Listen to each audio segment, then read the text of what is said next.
파트로 넘어가겠습니다. 전기 파트에서는 세개 작업에서 대부분 나온다 보시면 됩니다. 제가 필답형에서도 강조를 했는데요. 전원을 차단하고 하는 건 전기 점검이나 보수잖아요. 요거는 정전 작업이에요. 그 다음에 전기가 흐르는 전선에서 작업하는 건 충전 전로 작업, 활선 작업이고요. 흐르는 전선에서 직접 작업하는 게 아니라 주변에서 건설 장비가 왔다 갔다 하거나 건설 작업할 때 이렇게 세 가지 형태가 대부분이라 보시면 됩니다. 그죠? 자, 그러면 전기를 아까 기계 점검 보수처럼요. 전기를 점검이나 보수할 때 첫 번째 해야 되는 건 뭡니까? 예, 전원 차단입니다. 그죠?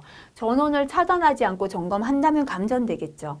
자, 전원 차단했습니다. 그 다음에 분명히 전원을 차단했는 건 보였어요. 또는 전원 차단은 아니더라도요. 한참 점검 작업합니다. 차단을 하지 않았다면 점검하자마자 해야죠. 지금 점검 작업을 하고 있다는 건 뭡니까? 차단했다는 뜻이잖아요. 근데 어떤 작업자가 와서 문을 열더니 딱 울려요. 그러더니 뒤에 작업자가 합니다. 이건 뭐 안 했다는 거죠? 개폐기감을 잠금장치, 시건장치를 안 했고 통전금지 표차를 안 붙였다는 거예요. 함을 딱 잠그고요. 수리 중이니까 통전을 금지한다. 표차를 붙여놔야 다른 작업자가 이거를 올리지 않는다는 겁니다. 그죠? 그리고 손을 보셔야 됩니다. 동영상에 맨손이거나 면장갑 꼈다면 안 되는 겁니다. 절연 장갑을 착용하지 않아 위험하다. 이게 대부분 정기 점검이나 보수 작업 때 확인해야 되는 거다 보시면 되고요. 자, 그 다음에 위험 요인을 적으시면 이런 거 찾으시면 되고요. 그 다음에 정기 점검이나 보수 작업할 때 안전한 대책을 적으시오. 점검이나 보수 작업은 정전 작업이잖아요. 요거는 정전 작업 시에 안전 대책을 적으시면 됩니다. 그죠? 일단 정전 작업할 때는요. 공급되는 모든 전원을 확인부터 해야 됩니다. 근데 이런 거는 뭐 좀 빼도 그다지 화면에 알 수 있는 건 아니니까요.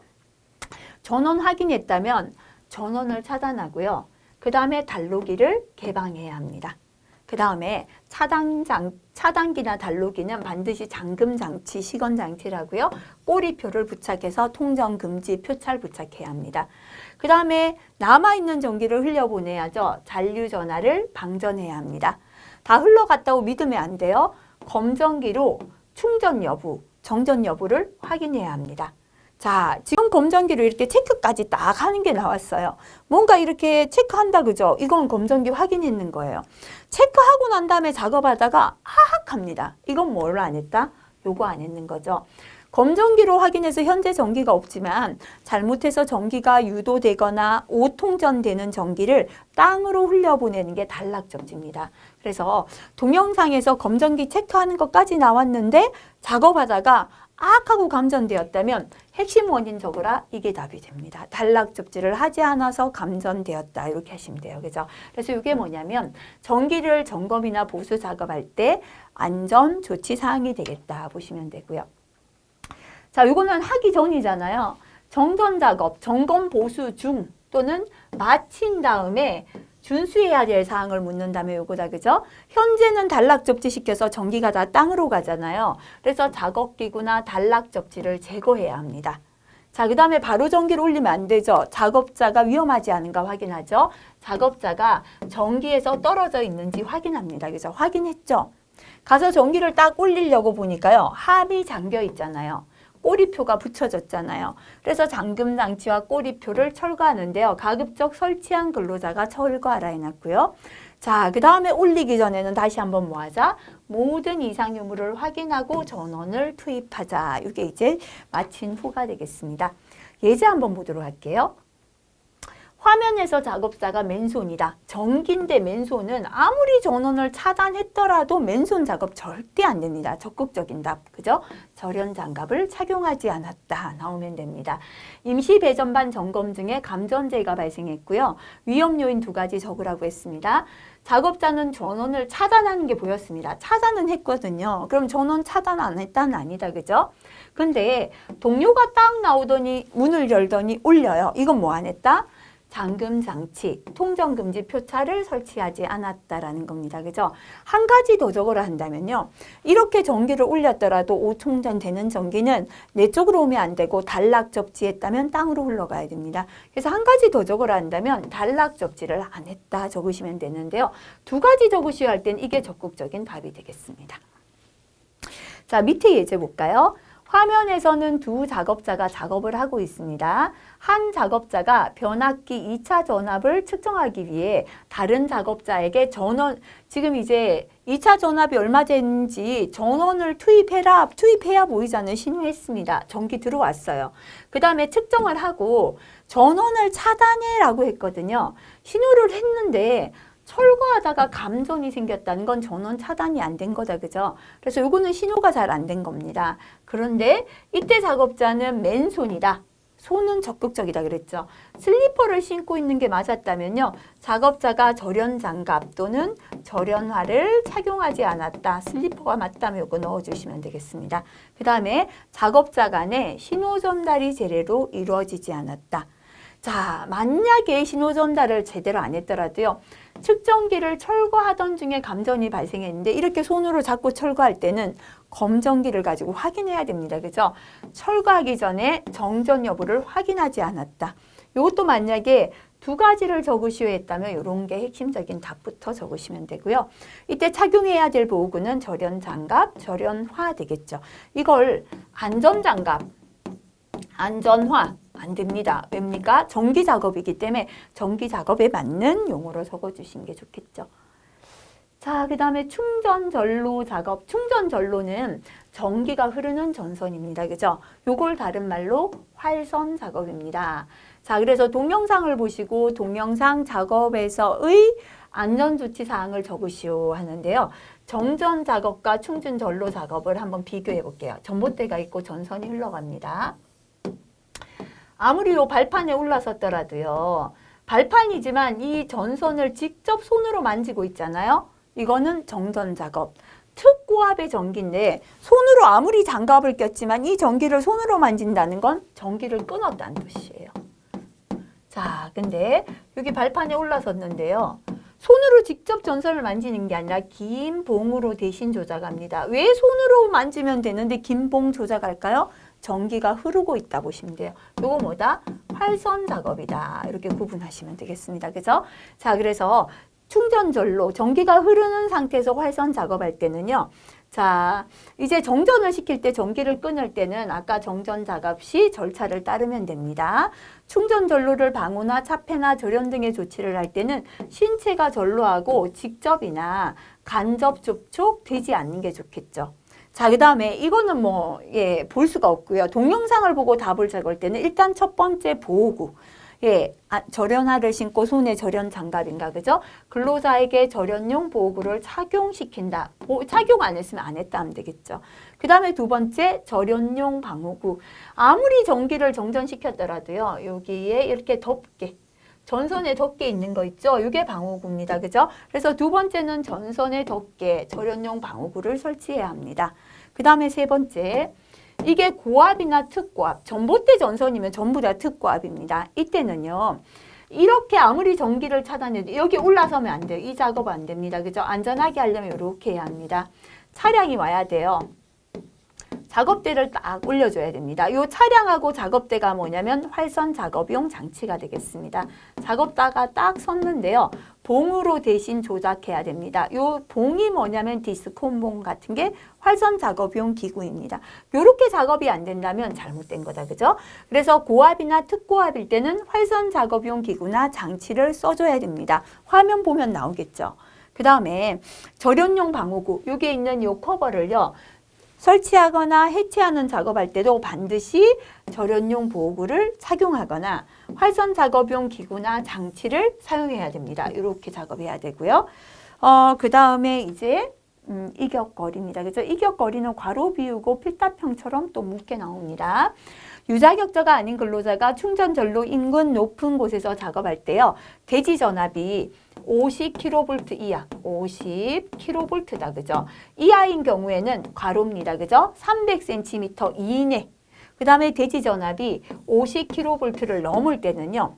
10kV당 10cm씩 더한 거리 이내로 각각 접근할 수 없습니다. 이격거리를 이렇게 둬야 된다는 겁니다. 그죠? 그래서 이렇게 눈으로 보이는 거, 이런 거 위주로 한번 체크해 주시고 답을 적어 주시면 되겠습니다. 그 다음에 접근 한계 거리가 있었죠. 필타평 암기했죠. 그죠? 충전 전로의 성간 전압 킬로볼트 단위고요. 이게 접근 한계 거리 센티미터 단위입니다. 정확하게 암기해 주셔야 됩니다. 그죠? 중간에 괄호 비우고 적으시오. 이렇게 출제될 수 있습니다. 그 다음에 충전 전로 부근에서 차량이나 기계 장치는 이런 작업이죠. 전봇대 전선이 있습니다. 예, 크레인, 이동식 크레인이 한 대 오더니요. 이게 닿지는 않아도 물건을 매달고 있어요. 또는 뭐 타워 크레인이 올 수도 있고요. 또는 이런 거 있습니다. 작업자가요. 이렇게 기다란 철근이나 비계를 옮기는 작업할 수도 있어요. 이때는 전선에 닿지 않아도 이게 다 금속이기 때문에 유도 전류, 전기가 타고 흘러서 작업자를 감전시킵니다. 그죠? 이런 게 전기가 흐르는 충전 전로 부근에서 차량이나 기계 장치 또는 건설 장비 작업할 때 감전 방지 조치가 되겠습니다. 역시나 이격거리 있어야 됩니다. 그죠? 차량을 충전 전로의 충전부로부터 300cm, 3m 이상 이격시켜야 됩니다. 하지만 대지 전압이 50kV를 넘을 때는요. 10kV 증가할 때마다 10cm씩 이격하는 거리를 증가시켜야 합니다. 그죠? 자, 그 다음에 방책을 설치해야 돼요. 여기서 한 3m쯤 남기고요. 방책을 이렇게 설치해서 차가 들어가지 못하게 방책을 설치하거나 방책 설치가 곤란할 때는 사람을 딱 그저 세워놔야죠. 들어오지 마시오. 이렇게 감신을 배치합니다. 그죠? 요거 1번, 2번 보기 좋잖아요. 그 다음에 접지된 차량이 충전 전로와 접촉할 우려가 있을 때 지상의 근로자는 접지점에 접촉하면 안 됩니다. 왜냐하면 접지점은 접지에 있는 부분에는 이 전기가 땅으로 흘러가서 전기 흐르는 부분인데요. 잘못하면 감전 생길 수도 있다. 그죠? 그래서 이런 부분 위주로요. 한번 정리를 해주시면 좋을 것 같습니다. 나머지 내용 한번 읽어보시고요. 그 다음에 감전 방지 조치 중에 이게 나와요. 수중, 물 속에서 전기를 써요. 물 속에 하는 수 없이 이제 얕은 전기지만 전기가 흘러갈 때 감전을 방지하는 겁니다. 우리가 감전을 방지하기 위해 제일 중요한 건 첫 번째 접지예요. 그 다음에 두 번째는 누전 차단기 설치합니다. 근데 접지가 됐는지 안 됐는지 확인 잘 못하죠. 그래서 감전이 되었다 해야 되는 조치는 첫 번째 누전 차단기 설치. 아무리 전기가요 새어나와도 누전 차단기가 누전을 차단해서 전기 차단했다면 감전 안 되잖아요. 그죠? 그 다음에 두 번째, 기계에서도 누전 차단기가 차단시켜도 전선에서 물이 침투된다면 자꾸 누전 생기죠. 그래서 전선은 수분 침투가 안 되는 걸 써야 되고요. 자, 이음부 있죠. 전선이 짧아서 여기 테이핑해서 이어놨죠. 이런 부분은 절연을 철저히 해야 됩니다. 기계에서 전선이 딱 나온 다음에 이런 것도 이음부 되잖아요. 그죠? 그래서 물속일 때는 누전 차단기 첫 번째, 전선 수분 침투 안 돼야 되고 이음부를 절연을 철저히 합니다. 근데 수중에 있는 전기를 점검한다 할 때는요. 첫 번째 점검은 뭐해라? 전원 차단해야 된다. 그죠? 두 번째는 손을 확인, 절연 장갑을 꼭 껴야 됩니다. 전원을 차단했더라도 점검할 때는 절연 장갑 필요합니다. 자, 그 다음에 감전 방지 또 뭐가 나오냐면 이동 전선이에요. 밖에서 이동하면서 쓰는 전선이다. 그죠? 이동 전선은 충분한 절연 효과가 있어야 됩니다. 왜냐면요, 이동전선 사람이 밟고도 지나가고 기계가 위로도 지나가요. 피복이 벗겨지면 안 되죠. 충분한 절연 효과가 있어야 되고요. 전선을 서로 접속할 때 아까 짧아서 이렇게 이었다. 그죠? 이때는 충분히 피복해야 됩니다. 그죠? 테이핑을 철저히 하고요. 적합한 접속기구, 예를 들어 콘센트 같은 데 접속한다면 적합해야 돼요. 용량에 적합한 접속기구를 써야 됩니다. 그 다음에 이동전선은 절연 피복이 손상, 벗겨지거나 노화로 인해서 감전이 되지 않도록 조치를 해야 된다라는 거고요. 역시나 점검을 할 때는 이동전선도 전원 차단하고 점검하고요. 손이다, 그죠? 절연 장갑을 꼈는지 확인하겠습니다. 자, 이런 것들이 전기에서 공통으로 잘 출제되는 것이다 보면 되고요. 그 다음에 화학 파트 한번 넘어갈게요. 여기서도 우리가 잘 아는 내용부터 한번 정리하고 넘어가겠습니다. 일단은 필답형 필기에서 물질안전보건자료 MSDS. 그죠? 요거는 많이 암기했잖아요. 정리 한번 다시 할게요. 이 물질안전보건자료 데이터 시트 16개 항목은 작업형에는 좀 덜 나와요. 왜냐면 작업형은 작업 현장이기 때문에요. 16개를 다 작업장에 이렇게 쫙 적어 놓으면 하나도 안 보여요. 뭐가 나오는가 하면 작업하는 장소에 쉽게 볼 수 있는데 게시, 비치, 그죠? 작업장에 뭐를 해놔야 되는가? 작업장에는요, 근로자가 꼭 알아야 되는 몇 가지만 딱 적어서 핵심적인 내용을 전달해야 됩니다. 그래서 첫 번째는 대상 화학물질의 명칭이죠. 무슨 페인트다. 근데 이 페인트 안에 구성 성분의 명칭, 함유량입니다. 신나가 몇 프로, 유기용제 몇 프로다. 요거 적어줘야 돼요. 그 다음에 취급할 때 주의사항입니다. 불 근처에 가면 불 난다. 뭐 이런 거 그죠? 건강유해성. 예, 마스크 안 끼면 암 걸린다. 물리적 위험성. 예, 온도가 올라가면 자연 발화한다. 이런 거 그죠? 그래서 직접적인 사고 위험 있는 것만 게시합니다. 이게 게시할 사항이다 보시면 되고요. 그러면 MSDS 물질안전보건자료를 게시하거나 갖추어 둔다. 비치잖아요. 해야 되는 장소는 어딘가? 일하는 사람이 직접 볼 수 있어야 되고요.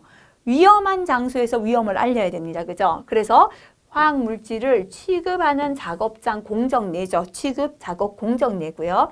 사고나 직업병 발생이 우려되는 장소 있어야 되고요. 근로자가 가장 보기 쉬운 장소에 게시를 해야 한다라는 겁니다.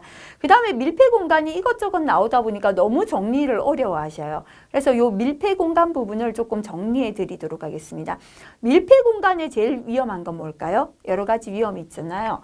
그 중에 첫 번째는 산소입니다. 지식이잖아요. 그 다음에 뭐 오폐수조나 뭐 이런 데 들어가면요. 유해 가스가 나와요. 중독될 수 있습니다. 유독가스, 그죠? 그래서 제일 위험한 건 질식이고요. 그 다음 중독이다 보시면 돼요. 그래서 작업하기 전에는 산소 농도가 충분한지 가스 농도가 어떤지 반드시 측정해야 됩니다. 측정했잖아요. 산소 농도가 18% 미만일 때 2개를 해야 된다, 그죠? 환기해야 돼요. 바깥 공기가 들어오게 해야 되고요. 작업자는 송기 마스크 착용해야 합니다. 이게 기본적인 일반 사항이다 보시면 되고요. 자, 그러면 나오는 문제 예제를 통해 한번 정리해 보겠습니다. 밀폐 공간에서 근로자가 작업할 때 위험 요인 3가지 적어라. 그죠? 첫 번째는 이게 제일 위험하죠. 질식하고 가스 중독입니다. 그죠? 위험이 있어요. 근데 이걸 조금 설명하자면 작업 중에 또는 작업 전에 산소나 가스 농도 측정을 하지 않아서 질식이나 중독의 위험이 있다. 그죠? 이런 위험이 있기 때문에요. 우리 근로자에게 뭐를 알려줘야 되나 볼게요. 산소나 가스 농도 측정할 줄 알아야 돼요. 이걸 근로자한테 가르쳐야 된다. 알려야 되고요. 감독은 뭘 해야 되나? 관리 감독자는 뭐를 해야 되는가 하면요. 작업하는 장소에 공기가 적정한지, 산소 농도가 적정하고 가스 농도가 적정한지를 감독해야 된다 보시면 됩니다. 그죠? 자, 이렇게 측정했잖아요. 측정해서 아까 18% 미만일 때는 환기해야 돼요. 근데 환기 장치가 없거나 환기 장치를 가동하지 않아서 산소 결핍 위험이 있다 또는 질식 위험이 있다 이렇게 적으시면 되잖아요. 자, 그럼 여기서 근로자에게 알려줘야 되는 건 뭐냐면 환기 장치를 가동하는 방법이죠. 환기 설비 가동 등 안전한 작업 방법을 근로자가 알아야 됩니다.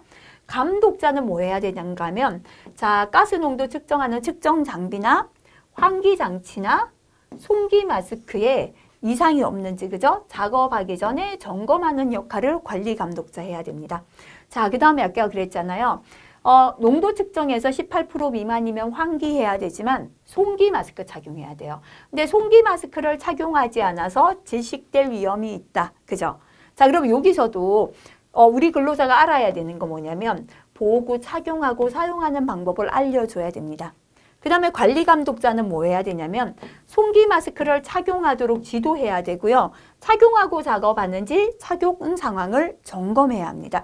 왜 이걸 알려야 되고 점검해야 되는지는 요 위험 때문이다. 이렇게 함께 보시면 되겠죠. 한 개 더 넣자면 이렇게 3가지 적으시면 되는데요. 비상시에 구출하다가 사고가 또 납니다. 그죠? 비상시에 근로자를 피난시키거나 구출하기 위해서 이런 기구가 필요해요. 송기 마스크나 사다리나 로프. 근데 기구를 갖추지 않아서 위험하다. 그래서 우리 근로자한테 알려야 되는 건 뭐냐면요. 응급조치하는 요령과 비상시 구출에 대해서 감독자가 없더라도 스스로 위험할 때 구출하고 응급조치할 수 있도록 근로자에게 알려야 한다. 그죠? 이게 조금 이해가 되셨다면 법의 내용인데요. 요거를 한번 외워보겠습니다. 밀폐 공간에서 작업을 할 때 작업하기 전에 근로자에게 알려야 되는 건 뭡니까? 그죠? 첫 번째, 뭐 해야 돼요? 측정할 줄 알아야 됩니다. 무슨 측정합니까? 산소, 유해가스 농도 측정해야 됩니다. 그죠? 측정했다면 산소 농도가 18% 미만이다. 뭐 해야 합니까? 환기. 그죠? 그래서 환기 설비 가동 등 안전한 작업 방법 알려줘야 돼요. 18% 미만이죠. 환기도 해야 되지만 뭐 착용해야 합니까? 보호구. 그죠? 그래서 보호구 착용과 사용 방법을 알려줘야 됩니다. 자, 그렇지만 행여나 사고가 났다면 이거잖아요. 사고가 났을 때 응급조치하는 요령. 그 다음에 구조용 장비 사용 등 비상시 구출을 근로자에게 알려줘야 된다. 이렇게 정리하시고요. 자, 그렇다면은 밀폐 공간에서 작업할 때 관리 감독자는 뭐 해야 됩니까? 그죠? 아까 산소나 유해가스 농도를 측정한다는 건 뭐죠? 작업장에 있는 공기가 적절한지를 확인하는 거죠. 작업하기 전에 측정해야 합니다. 그죠? 자, 그러면은 이제 작업장 공기가 산소 농도 18% 미만일 때요. 환기하고 송기 마스크 껴야 되고요. 이렇게 중간중간에 측정해야 되죠. 측정하는 장비나 환기 장치나 송기 마스크를 작업하기 전에 이런 장비에 이상이 없는지 점검해야 됩니다. 그 다음에 18% 미만이면 송기 마스크 착용해야 되니까요. 송기 마스크 착용하도록 지도하고 착용 상황을 점검합니다. 그 다음에 이건 공통이잖아요. 작업을 지휘하는 역할을 당연히 해야 합니다. 그죠? 이렇게 정리 한번 하시기 바라고요. 그 다음에 또 출제되는 게 뭐냐면 요겁니다.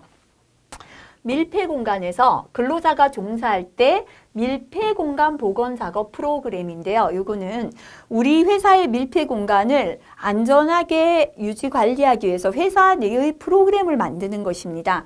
여기는 어떤 내용이 공통으로 들어가야 됩니까? 첫 번째요. 우리 사업장의 밀폐 공간이 어디에 있는지 뭐가 있는지 모르면 안 돼요. 그죠? 그래서 첫 번째는 밀폐 공간의 위치를 파악하고요. 밀폐 공간마다 관리하는 방법을 결정해야 합니다. 밀폐 공간 위치 파악과 관리 방안이죠.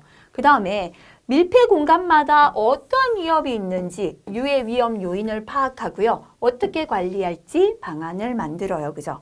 그 다음에 밀폐 공간에 작업을 할 때요. 사전 확인, 다시 말하면 가스 농도 측정하고 환기하고 마스크 끼고 사전 확인에 대해서 확인하는 절차가 필요하고요. 이런 절차들을 뭐 해야 된다?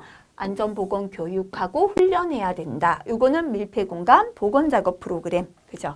그 다음에 꼭 암기해야 되는 거죠. 필답형에서도 외웠는데요. 밀폐 공간 작업할 때 적정 공기 수준을 보겠습니다. 산소입니다. 그죠? 18% 이상이고요. 23.5% 미만이어야 됩니다. 이상하고 미만까지 정확하게 기억해 주시고요. 탄산가스는 CO2죠. 농도는 1.5% 미만입니다. 이산화탄소는 CO인데요. 30 ppm이죠. 그죠? 미만이고요. 황화수소입니다. 그죠? 농도는 10 ppm 미만이에요. 그래서 뒤에 건 다 미만인데 18%는 이상입니다. 초가 아니다. 그죠? 요거까지 기억하시기 바라고요. 그 다음에 우리가 필기에서도 했지만 재해 발생 형태하고 상해 종류를 묻는 것들이 또 작업형에도 한 문제씩 꼭 나오다시피 합니다. 기인물, 가해물요. 그래서 이 부분에서 틀리기 쉬운 거 한번 정리를 하는데요. 상해 종류는 이겁니다. 상처 종류라고 보시면 됩니다. 그죠? 그래서 이 사고에서 어떠한 상처가 나는가를 묻는 건데요. 첫 번째 굴절은 뼈가 부러지는 거. 이건 쉽잖아요. 그죠? 동상은 저온물 접촉이죠. 부종은 혈액순환이 안 돼서 몸이 부어오르는 겁니다. 찔림은 자상으로 다 나와요. 그죠? 요거는 찔린 겁니다. 날카로운 물건에 찔린 거. 타박상은 좌상인데요. 피부 표면보다는 피하 조직, 근육부를 다친 거, 삐끗한 거죠. 그죠? 그 다음에 절단, 절상은 신체가 절단된 겁니다. 중독 지식은 음식물이나 약물, 가스에 중독, 지식된 거고요. 찰과상은 스치거나 문질러져서 보통은 피부가 벗겨졌을 때, 그죠? 벗겨진 겁니다. 베인 건 창상이죠. 찔린 건 자상, 베인 건 창상. 창, 칼의 배인 겁니다. 그죠? 화상은 뭐 화재나 고온물 접촉이고요. 그다음에 요거는 주의, 종류가 뭐다 아셔야 돼요. 내진탕은 머리를 세게 맞았을 때 내진탕, 상해 종류의 내진탕이 있었다 기억하시고요. 물속에 추락하여 익사했죠. 익사가 있었습니다. 피부병, 직업과 연관해서 이제 피부가 악화될 때죠. 그 다음에 또 주의해야 되는 게 또 있습니다. 그죠? 요 두 개 주의입니다. 별표. 난청 아니죠? 난청이라는 상해 종류 없습니다. 청력 장애입니다. 청력이 감퇴나 난청됐을 때고요. 실명 없습니다. 그죠? 시력 장애가 되겠습니다. 시력이 감퇴나 실명되었을 땐 시력 장애됩니다. 자, 그 다음에 재해 발생 형태는 뭐냐면요. 상처가 아니라 어떤 사고가 났는가? 사고 종류다. 이렇게 보시면 되겠습니다. 자, 추락은 사람이요. 높은 곳에서 떨어지는 겁니다. 전도나 전복은 사람이 평면이나 경사면 층계 등에서 사람이 굴러 떨어지거나 넘어지거나 미끄러진 경우 또는 물체가 전도나 전복됐고요. 충돌이나 접촉은 사람이 가서 쾅 충돌합니다. 그죠? 제자 자신의 움직임으로 인하여 긴 물에 접촉하거나 충돌한 거다 보시면 되고요. 낙하비례는 고정되어 있던 물체가 이탈했다. 이건 떨어졌는 겁니다. 분출했다. 이거는 훅, 그죠? 가루가 흩날리는 거죠. 사람을 다치게 가해했을 때입니다. 붕괴, 도개져, 토사, 건축물 등이 허물어져 내리거나 꺾어져 무너지는 경우를 뜻하고요. 협착이나 감김은 직선 운동하는 사이에 협착되거나 회전부와 고정부에 끼이거나 협착점, 끼임점, 롤러 등에 물리거나 물림점, 그죠? 감긴 거, 요거를 협착, 끼임, 물림, 감김, 전부 다 협착, 감김이라고 합니다. 전류 접촉이죠. 충전부, 전기를 띠는 부분에 신체가 접촉하거나 유도 전류가 흘렀거나, 그죠? 그 다음에 아크에 접촉했을 때가 전류 접촉이 되고요. 이상운도 노출 접촉, 요거 주의하셔야 됩니다. 그죠? 고저온 환경 물체의 노출 접촉인데요. 상해 종류로는 동상이 있었죠. 그 다음에 화상이 있었죠. 이게 재해 발생 형태는 뭐다? 이상온도 노출 접촉이 됩니다. 그 다음에 이것도 주의하셔야 됩니다. 유해 위험 물질 노출 접촉은요. 유해 위험 물질의 노출 접촉, 흡입, 독성 물질에 쏘이거나 물렸는데요. 중독됐을 때 지식이 들어가는데요. 주의하셔야 되는 게 물에 빠졌잖아요. 산소가 부족한 위험 물질이 있었는 건 유해 위험 물질 노출 접촉이고요. 밑에 볼게요. 산소 결핍 지식은 뭐냐면 유해 물질하고 관련 없어요. 산소가 부족해요. 다시 말하면 공기 중에 산소가 부족해요. 이거는 산소 결핍 지식입니다. 또는 기도가 막혔습니다. 산소 결핍 지식이 됩니다. 그죠? 자, 그 다음에 소음 노출이죠. 소음 노출은 아까 난청이 아니라 뭐죠? 청력 장애. 그죠? 그래, 다시 말하면 상해 종류가 청력 장애일 때는 재해 발생 형태는 소음 노출이 됩니다. 폭발음을 제외한 일시적 장기적인 소음에 노출되는 거고요. 고저기압에 노출되면 이상기압 노출, 전리나 비전리 방사선에 노출되면 유해 광선 노출이 됩니다. 그 다음에 폭발, 화재, 그죠? 있고요. 부자연스러운 자세, 요거는 특정 자세나 동작을 장시간 취했을 때입니다. 그죠? 과도한 힘, 반복 동작, 신체 방작용, 압박 진동, 폭력 행위 등이 있다 보시면 되고요. 자, 이때 재해 발생 형태를 분류하는 기준 한번 보겠습니다. 이런 부분들은 다 주의해야 돼요. 별표, 예를 봐주시기 바랍니다. 두 가지 이상의 발생 형태가 연쇄적으로 발생됐을 때는 상해 결과나 피해를 크게 유발한 형태가 답이 됩니다. 볼게요. 재해자가 전도, 넘어졌습니다. 기계 동력 전달 부위에 협착, 끼이거나 감겼다. 그죠? 그래서 절단됐어요. 자, 신체가 절단된 건 넘어짐 때문입니까? 기계에 끼었습니까? 협착 때문이죠. 답은 재해 발생 형태 협착이 됩니다. 재해자가 구조물 상부에서 전도, 넘어져서 추락, 떨어져서 두개골 골절이 됐습니다. 두개골이 깨진 건 넘어진 것 때문이에요? 추락 때문이에요? 예, 추락이 되겠죠. 그죠? 자, 요거 주의해야 됩니다. 재해자가 전도나 추락으로 물에 빠져 익사했습니다. 그죠? 상해 종류 익사입니다. 이때 재해 발생 형태는 유해 위험 물질 노출 접촉. 다시 말하면 물이라는 유해 위험 물질에 산소가 부족한 물에 유해 물질에 접촉했다는 겁니다. 이거 산소 결핍 질식이 아닌 거 주의하셔야 되죠. 재해자가 전지에서 작업 중에 전류 접촉으로 추락했는데요. 자, 상해 결과가 골절인 건 추락 때문이겠죠. 전기 쇼크인 거는 전류 접촉 때문입니다. 그래서 상해 결과에 따라 재해 발생 형태 달라지겠습니다. 밑에 건 한번 봐주시고요. 추락과 전도를 분류하는 거 이것도 한번 별표하고 체크해 주시기 바랍니다. 바닥면과 신체가 떨어진 상태로 이게 떨어졌어요. 이거는 추락입니다. 그죠? 바닥과 신체가 접해 있는 상태에서 낮은 데로 떨어지는 건 굴러 떨어졌죠. 전도가 됩니다. 자, 근데 애매할 때가 있습니다. 신체가 바닥면과 접해 있었는지 여부를 알 수 없을 때요. 작업 발판 등 구조물의 높이가 보폭 이상, 한 60 이상 될 때는 추락으로 봐요. 근데 보폭 미만 60cm가 안 되겠다 싶을 땐 전도, 넘어짐으로 봅니다. 그죠? 작업형에 보시면요. 발판이 딱 있고요. 톱질을 해요. 작업자가 톱을 하는데요. 한 다리는 발판이에요. 한 다리는 바닥에 있는데요. 마치 이게 미끄러지는 것처럼 보였는데 뭐냐? 재발생 형태, 그죠? 요게 보폭보다 넓어 보인다면 추락입니다. 근데 60이 아니라 한 30도 안 돼 보여요. 요거는 전도다라고 기준에 나와 있는 거죠. 영상 확인하시고 답을 적어 주셔야 됩니다. 자, 그 다음에 이것도 한번 볼게요. 물체 또는 물질이 낙하 비례되어서 타박상을 입었습니다. 떨어지는 물체에 맞았잖아요. 이때는 낙하 비례가 돼요. 근데 고저온 물체나 물질이 낙하되어서 화상 또는 동상을 입어요. 이거는 떨어졌는데 차가운 온도나 뜨거운 온도 때문이죠. 이상 온도 노출 접촉이 됩니다. 낙하 비례 또는 비산된 물질의 특성, 예를 들어 중독이 되거나 피부병, 이건 물질의 특성 때문에 생기잖아요. 이럴 때는 유해 위험 물질 노출 접촉이 됩니다. 이것도 좀 체크하시고 한번 봐주시면 되겠죠. 나머지는 한번 개인적으로 체크하시면 되겠습니다. 자, 그래서 예제 한번 보겠습니다. 화면에서 작업자는 화학 물질을 다루는 실험을 합니다. 보호구를 착용하지 않고 실험을 하던 중에 갑자기 이렇게 다치는 장면이 나와요. 재해 발생 형태를 적어라. 자, 요거는 화학물질이니까요. 유해 위험물질 노출 접촉이 되고요. 재해 발생 형태 정의를 적어라. 그죠? 유해 위험물질에 직접 노출되거나 접촉하거나 흡입하거나 독성 물질에 쏘이거나 물린 것까지다. 그죠? 이렇게 정의하시면 됩니다. 화면은 고온의 스팀 배관을 보수하기 위해 누출 부위를 점검하는 장면입니다. 예상되는 재해 발생 형태. 만약에 상해 종류를 적으라면 고온이니까 화상이죠. 화상이나 동상에 해당되는 재해 발생 형태는 이상 온도, 노출, 접촉이 됩니다. 그죠? 자, 그 다음 넘어가 볼까요?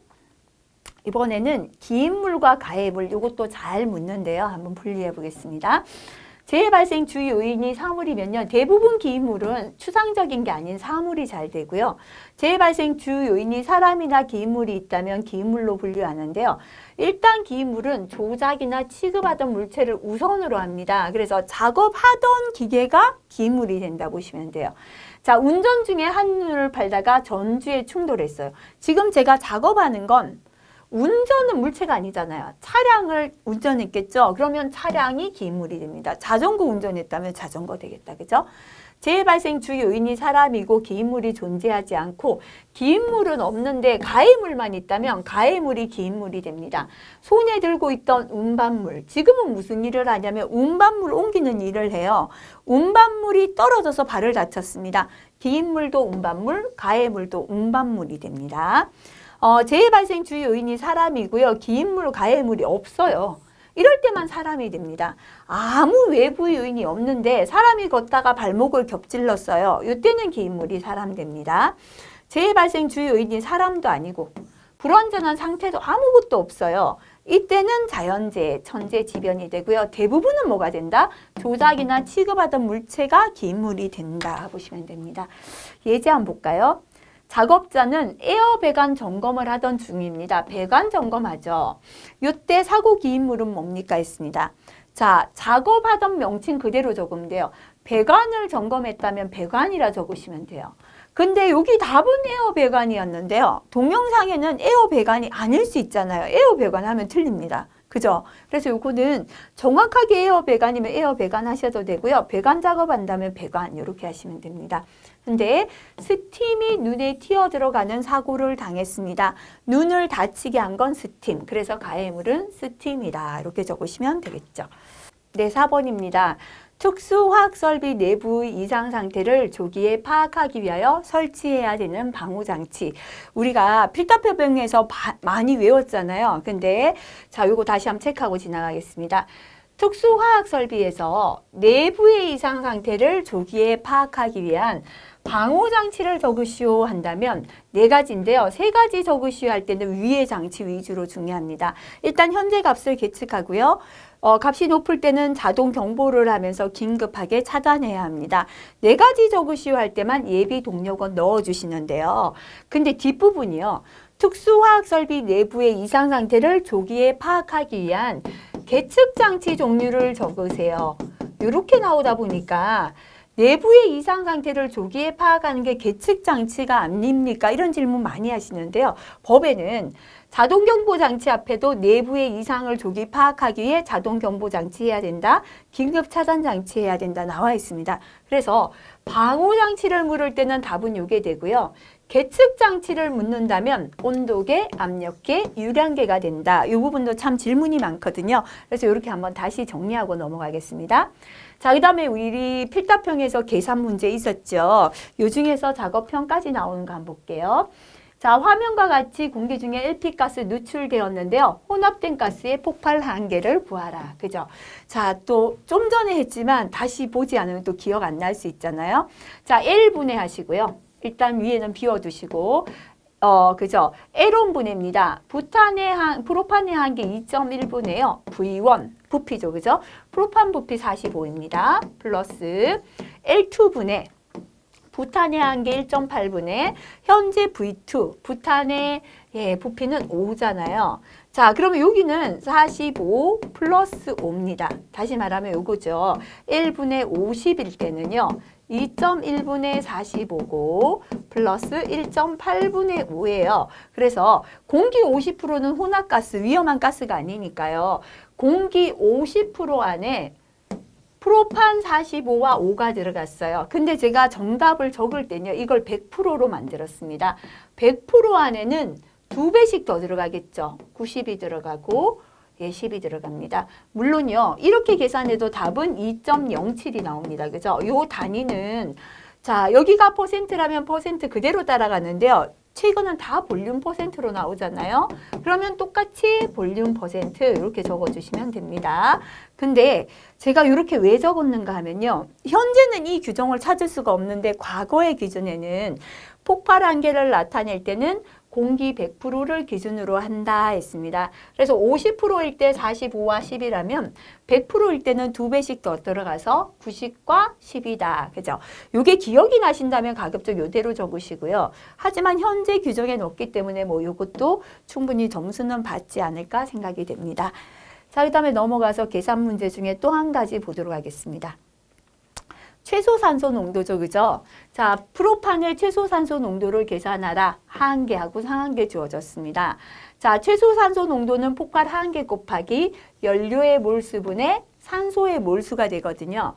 자, 근데 지금처럼 연소식이 주어졌다면 좋죠. 그죠? 프로판이잖아요. 연료 숫자 없는 건 1이 생략된 겁니다. 산소는 5몰입니다. 앞에 숫자가 몰수다. 그죠? 그래서 프로판의 몰수 1몰분의 산소 몰수 5몰에다 하한계 곱해주시면 됩니다. 단위는 요 단위가 그대로 따라오시면 되겠습니다. 그죠? 근데 두 번째 예제 한번 볼게요.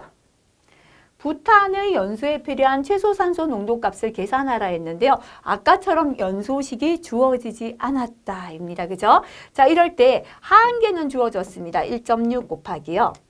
자, 요 식을 적어야 점수를 주는지 안 주는지는 알 수가 없습니다. 자, 그렇다면요. 이거를 이렇게 할게요. 필답형에서 충분히 이거 공부가 됐습니다. 적으시고요. 나 이거 충분히 공부가 안 되었다 생각할 땐 이거 기억하시기 바랍니다. 부탄이 1몰일 때 산소는 6.5가 필요합니다. 그래서 부탄의 몰수 1몰분의 산소 몰수 6.5입니다. 그죠? 근데 이걸 이렇게 적으셔도 돼요. 2, 13, 8, 10. 그래서 부탄이 2몰일 때는 산소도 2배 많아서 13이라 적어도 틀리지 않아요. 왜냐하면 소수를 정수로 고치기 위해서거든요. 그래서 요거를 1.6 곱하기 2분의 13에도 같다는 말입니다. 그죠? 10.4가 역시나 나옵니다. 자, 그래서 정확하게 식을 아시면 적어주시고요. 모르신다면 하는 수 없이 요거라도 기억을 해서 이렇게라도 적도록 하겠습니다. 자, 그 다음에 넘어가서 건설 파트 넘어가 보겠습니다. 건설에서는 여러 가지 문제가 많지만 사실 공통된 문제를 이렇게 좀 모아서 보면요. 첫 번째 사람이 떨어지는 추락에 대한 문제가 많거든요. 자꾸 잘못 넘긴다, 그죠? 자, 그래서 첫 번째 추락부터 한번 볼게요. 추락의 원인을 한번 볼까요? 자, 작업자가 서 있는데요. 요만한 발판 위에 서 있어요. 떨어집니다. 그죠? 그래서 작업 발판이 불량할 때도 추락이 됩니다. 그럼 법에서요. 높이가 2m가 넘을 때 발판 폭은 40cm 이상 돼야 됩니다. 그 다음에 선라이트나 가벼운 지붕 위에서 작업할 때는 최소한 30cm 이상 돼야 되고요. 비계를 현재 설치나 해치할 때는 20cm 이상 돼야 됩니다. 근데 이렇게 한 10cm도 안 되는 발판에 서 있다면 발판이 좁아서 불량해서 떨어지는 거고요. 발판을 고정을 안 해서 비틀하다 떨어지는 것도 작업 발판 불량이 되겠죠. 그죠? 자, 그 다음에 추락을 방지하는 보호구는 안전대입니다. 안전대를 착용하지 않은 것도 추락의 원인. 법에서는 2m 이상부터 안전대 착용하게 나와 있죠. 그 다음에 추락했을 때 사람을 받아주는 망이 추락 방호망이죠. 이거를 미설치한 것도 추락의 원인이 되는데요. 근데 요거 주의하셔야 됩니다. 대부분 뭐 2m 이상이기 때문에 추락한다 다 나오는데 이거는 10m 이내마다 1개소 설치합니다. 그래서 예를 들어서 사다리에서 떨어졌다. 뭐 말비계 같은 2m 정도 높이에서 떨어졌는데 추락 방호망 미설치는 안 됩니다. 그죠? 최소한 높이가 10m 이상 될 때 해당되겠습니다. 안전난간 미설치. 그죠? 그래서 이것도 안전난간이 필요한데 없다면 이것도 추락의 원인이 되고요. 주변 정리정돈이 안 되어 있을 때는 걸려 넘어집니다. 그래서 일단 추락은 이래요. 발판에서 떨어질 때도 있고 사다리 떨어질 때도 있고 창틀에서도 떨어지고 아파트 계단에서도 떨어집니다.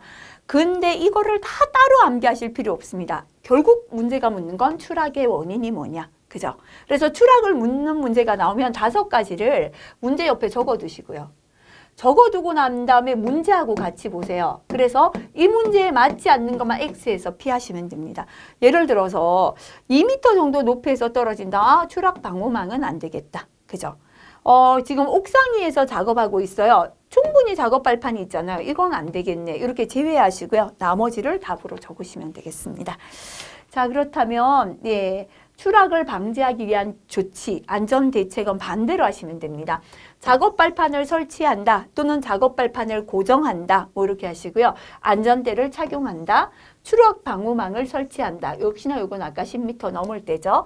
안전난간을 설치한다. 주변 정리 정돈을 철저히 한다. 이렇게 하시면 되겠습니다.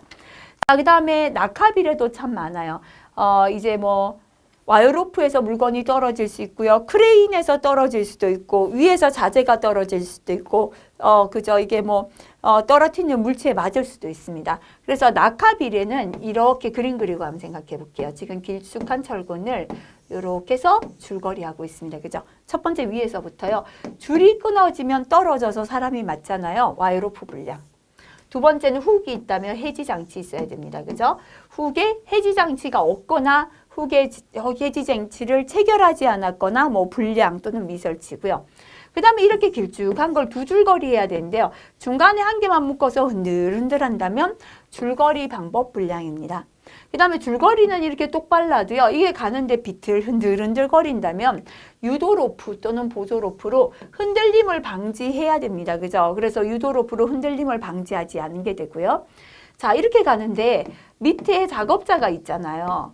그러면 운전하던 운전수는 작업자 머리 위로는 화물을 통과시키면 안 되고 멈춰야 됩니다. 근데 작업자가 맞았다는 건 화물이 머리 위로 통과했다는 뜻이거든요. 그래서 건상 화물이 작업자 머리 위로 통과했는지도 확인하시면 됩니다. 그래서 떨어지는 낙하 비례죠. 옆에다 연필로 이렇게 5가지를 적어 보시고요. 해당되는 걸 골라내시면 되겠다라는 겁니다. 그죠? 자, 그래서 일반적인 낙하 비례라면요. 반대로 하시면 됩니다. 와이어로프를 뭐 그죠? 교체한다 또는 안전한 와이로프 사용한다. 후계 해지 장치를 설치한다, 체결한다. 줄거리 방법을 안전하게 고친다. 유도로프 사용해서 흔들림을 방지한다. 권상 화물이 작업자 위를 통과하지 않도록 한다 하시면 됩니다. 근데 이러한 어떠한 상황이 주어지지 않고요. 낙하 비례를 방지하기 위한 조치를 적어라. 이건 산업안전보건법에 나와 있습니다. 그죠? 자, 물건이 있는데요. 요걸 받아주는 망을 설치했잖아요. 낙하물 방지망이라고 했다. 그죠? 떨어지는 물체가 여기 떨어집니다. 그 다음에 외부에 출입, 사람들이 다닐 때는 이게 이놈으로 넘어가지 않게 수직으로 된 수직 보호망. 이게 망이 아니라 선반으로 된 방호 선반 설치한다. 이게 첫 번째고요. 그 다음에 이렇게 떨어지는 물체가 있는 구역은 출입금지 구역. 그래서 관계자 외 출입금지 해야 되고요. 작업자는 반드시 보호구 착용한다. 이게 되겠습니다. 그 다음에 이제 요건 자주는 안 나오지만 붕괴 위험 방지 조치입니다. 그죠? 요것도 산업안전보건법에 있죠. 흙 같은 게 붕괴되는 걸 막기 위한 흙막이 지보공 설치하고요. 흙이 굴러 떨어지지 않도록 방호망을 설치하고요. 역시나 근로자 출입금지 조치를 하는 게 좋습니다. 떨어지는 돌이죠. 낙반입니다. 그죠? 터널 지보공, 록볼트, 볼트를 체결해서 안 굴러 떨어지게 하고요. 흔들리는 돌을 제거하는 부석 제거. 이게 낙반에 대한 위험 조치. 이 두 개는 산업안전보건법의 내용이 됩니다.